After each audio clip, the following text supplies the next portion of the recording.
Gulliver's Travels by Johnathan Swift. Chapter 2. A description of the farmer's daughter, the author carried to a market town, and then to the metropolis, the particulars of his journey.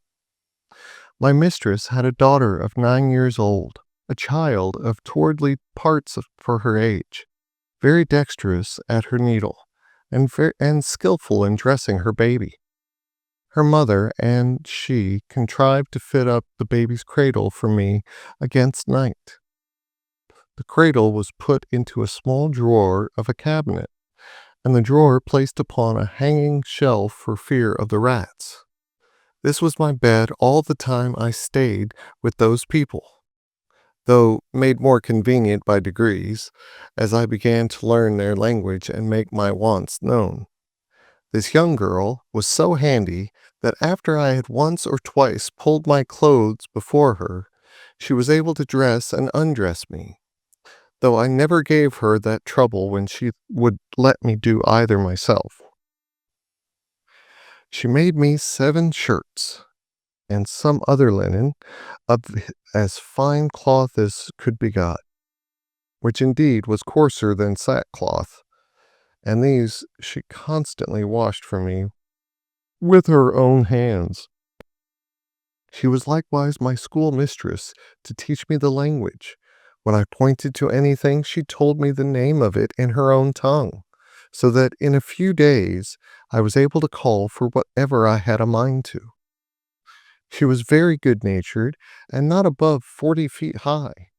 Being little for her age, she gave me the name of Grildrig, which the family took up, and afterwards the whole kingdom. The word imports what the Latins call nanunculus, the Italians homunceltino, and the English mannikin. To her I chiefly owe my preservation in that country. We never parted while I was there. I called her my Glumdalclitch, or little nurse, and should be guilty of great ingratitude if I omitted this honorable mention of her care and affection towards me, which I heartily wish it lay in my power to requite as she deserves, instead of being the innocent but unhappy instrument of her disgrace, as I have too much reason to fear. It now began to be known and talked of in the neighborhood that my master had found a strange animal in the field, about the bigness of a blacknock, but exactly shaped in every part like a human creature, which it likewise imitated in all its actions, seemed to speak in a little language of its own, had already learned several words of theirs, went erect upon 2 legs, was tame and gentle, would come when it was called, do whatever it was bid, and had the finest limbs in the world, and a complexion fairer than a nobleman's daughter of 3 years old. Another farmer, who lived hard by, and was a particular friend of my master, came on a visit on purpose to inquire into the truth of this story. I was immediately produced and placed upon a table, where I walked as I was commanded, drew my hanger, put it up again, made my reverence to my master's guest, asked him in his own language how he did, and told him he was welcome, just as my little nurse had instructed me. This man, who was old and dim-sighted, put on his spectacles to behold me better, at which I could not forbear laughing very heartily, for his eyes appeared like the full moon shining into a chamber of 2 windows. Our people, who discovered the cause of my mirth, bore me company in laughing, at which the old fellow was fool enough to be angry and out of countenance. He had the character of a great miser, and to my misfortune he well deserved it by the cursed advice he gave my master, to show me as a sight upon a market day in the next town, which was half an hour's riding, about 22 miles from our house, I guess there was some mischief when I observed my master and his friend whispering together, sometimes pointing at me, and my fears made me fancy that I overheard and understood some of their words. But the next morning, Glumdalclitch, my little nurse, told me the whole matter, which she had cunningly picked out from her mother. The poor girl laid me on her bosom and fell a-weeping with shame and grief. She apprehended some mischief would happen to me from rude vulgar folks, who might squeeze me to death or break one of my limbs by taking me in their hands. She had also observed how modest I was in my nature, how nicely I regarded my honor, and what an indignity I should conceive it to be exposed for money as a public spectacle to the meanest of the people. She said her papa and mamma had promised that Grildrig should be hers, but now she found they meant to serve her as they did last year, when they pretended to give her a lamb, and yet, as soon as it was fat, sold it to a butcher. For my own part, I may truly affirm that I was less concerned than my nurse. I had a strong hope, which never left me, that I should one day recover my liberty, and as to the ignominy of being carried about for a monster, I considered myself to be a perfect stranger in the country, and that such a misfortune could never be charged upon me as a reproach. If ever I should return to England, since the King of Great Britain himself, in my condition, must have undergone the same distress. My master, pursuant to the advice of his friend, carried me in a box the next market day to the neighboring town, and took along with him his little daughter, my nurse, upon a pillion behind him. The box was close on every side, with a little door for me to go in and out, and a few gimlet holes to let in air. The girl had been so careful as to put the quilt of her baby's bed into it, for me to lie down on. However, I was terribly shaken and discomposed in this journey, though it was but of half an hour, for the horse went about 40 feet at every step, and trotted so high that the agitation was equal to the rising and falling of a ship in a great storm, but much more frequent. Our journey was somewhat farther than from London to St. Albans. My master alighted at an inn which he used to frequent, and after consulting a while with the innkeeper and making some necessary preparations, he hired the Grultrud, or crier, to give notice through the town of a strange creature to be seen at the sign of the Green Eagle, not so big as a splachnock, an animal in that country very finely shaped, about 6 feet long, and in every part of the body resembling a human creature, could speak several words and perform 100 diverting acts.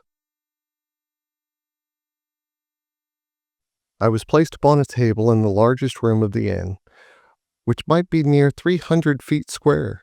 My little nurse stood on a low stool close to the table to take care of me and direct what I should do. My master, to avoid a crowd, would suffer only 30 people at a time to see me. I walked about on the table as the girl commanded. She asked me questions as far as she knew my understanding of the language reached, and I answered them as loud as I could. I turned about several times to the company, paid my humble respects, said they were welcome, and used some other speeches I had been taught. I took up a thimble filled with liquor, which Glumdalclitch had given me for a cup, and drank their health. I drew out my hanger and flourished it after the manner of fencers in England. My nurse gave me a part of a straw, which I exercised as a pike, having learnt the art in my youth. I was that day shown to 12 sets of company, and as often forced to act over again the same fopperies, till I was half dead with weariness and vexation. For those who had seen me made such wonderful reports that the people were ready to break down the doors to come in. My master, for his own interest, would not suffer any one to touch me except the nurse, and to prevent danger, benches were set round the table at such a distance as to put me out of everybody's reach. However, an unlucky schoolboy aimed a hazelnut directly at my head, which very narrowly missed me. Otherwise, it came with so much violence that it would have infallibly knocked out my brains, for it was almost as large as a small pumpkin. But I had the satisfaction to see the young rogue well beaten and turned out of the room. My master gave public notice that he would show me again the next market day, and in the meantime he prepared a convenient vehicle for me, which he had reason enough to do, for I was so tired with my first journey and with entertaining company for 8 hours together that I could hardly stand upon my legs or speak a word. It was at least 3 days before I recovered my strength, and that I might have no rest at home. All the neighboring gentlemen from 100 miles round, hearing of my fame, came to see me at my master's house. There could not be fewer than 30 persons with their wives and children, for the country is very populous, and my master demanded the rate of a full room whenever he showed me at home, although it were only to a single family, so that for some time I had but little ease every day of the week, except Wednesday, which is their Sabbath, although I were not carried to the town. My master, finding how profitable I was likely to be, resolved to carry me to the most considerable cities of the kingdom.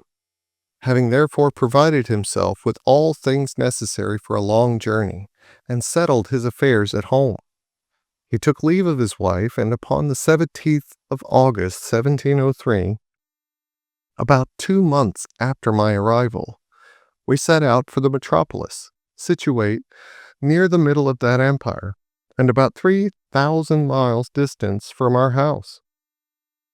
My master made his daughter, Glumdalclitch, ride behind him. She carried me on her lap, in a box tied about her waist. The girl had lined it all on all sides with the softest cloth she could get, well quilted underneath, furnished it with her baby's bed, provided me with linen and other necessities, and made everything as convenient as she could. We had no other company but a boy of the house, who rode after us with the luggage. My master's design was to show me in all the towns by the way, and to step out of the road for 50 or 100 miles to any village or person of quality's house, where he might expect custom. We made easy journeys of not above 7 or 8 score miles a day, for Glumdalclitch, on purpose to spare me, complained she was tired with the trotting of the horse. She often took me out of my box at my own desire to give me air and show me the country, but always held me fast by a leading string. We passed over 5 or 6 rivers, many degrees broader and deeper than the Nile or the Ganges, and there was hardly a rivulet so small as the Thames at London Bridge. We were 10 weeks in our journey, and I was shown in 18 large towns, besides many villages and private families. On the 26th day of October, we arrived at the metropolis, called in their language Brobdingnagians, or Pride of the Universe. My master took a lodging in the principal street of the city, not far from the royal palace, and put out bills in the usual form containing an exact description of my person and parts. He hired a large room between 300 and 400 feet wide. He provided a table 60 feet in diameter, upon which I was to act my part, and palisaded to it round 3 feet from the edge, and as many high to prevent my falling over. I was shown 10 times a day, to the wonder and satisfaction of all people. I could now speak the language tolerably well, and perfectly understood every word that was spoken to me. Besides, I had learnt their alphabet and could make a shift to explain a sentence here and there. For Glumdalclitch had been my instructor while we were at home and at leisure hours during our journey. She carried a little book in her pocket, not much larger than a Sanson atlas. It was a common treatise for the use of young girls, giving a short account of their religion. Out of this, she taught me my letters and interpreted the words.